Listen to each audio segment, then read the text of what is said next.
Welcome to the Daily Plunge. We are in the book of Psalms, Psalm 5. And in this prayer, which is an appeal to God to listen, it's also talking about how we approach God in prayer. And so for starting off, listen to my words, consider my lament, hear my cry. There's this urgency for God to listen. And sometimes we ever doubt whether we're approaching God rightly. Of course, we all approach with a level of sin, but this prayer talks about how to approach God with a genuine interest in God. First is that he talks about, in the morning, Lord, you hear my voice. In the morning, I lay my request. And so there's this, characteristic of persistence. Day after day, he's coming. Morning after morning, coming back. And then that he's waiting expectantly for God. And when he speaks, the God that he's speaking to, he has a relationship. My King, my God. There's a genuine faith. It's not just mere superstition, the big guy in the sky kind of thing. He's my God. He belongs to God and God belongs to him. And he says in verse 4, for you're not a God who's pleased with wickedness. Evil people are not welcome. And so this is not just a prayer for protection from wicked people, but also a prayer to be protected from becoming like them. And in verses 4 through 6, a reflection on the wicked. It first starts off with wicked and evil people. Then it moves to those who are arrogant, the wrongdoers, the liars, the bloodthirsty and deceitful. It keeps getting worse and worse as it goes along.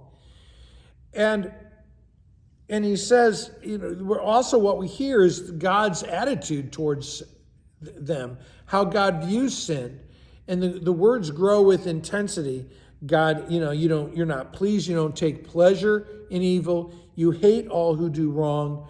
You destroy. The Lord destroys those who tell lies and who are bloodthirsty and deceitful. The Lord abhors. He detests.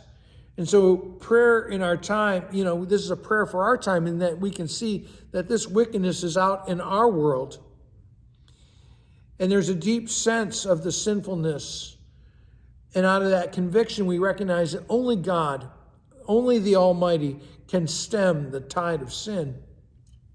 He goes on, by your great love, I come into your house. So he's not claiming any of his own righteousness as grounds for coming to the Lord and pleading his prayer. It's by God's mercy. It's by the mercy alone that we approach God. Only God's grace and his covenant love do we have a relationship with God by which we can enter into his presence. And we get down to verse 9. He talks about how the wicked are rejected. Their wicked speech or words can't be they're never trusted, as it says in verse 9. Their hearts are filled with malice. Their throat is nothing but death, right? And so the Lord banishes them because they rebel against God. And that's one of the reasons why David speaks for God's wrath, is because they hate God and they rebel against God. And so this is a prayer asking for judgment on them. It's not personal. It's just cosmic. And then he goes on in verses 11 through 12. Let all who take refuge be glad, have joy, spread your protection over them.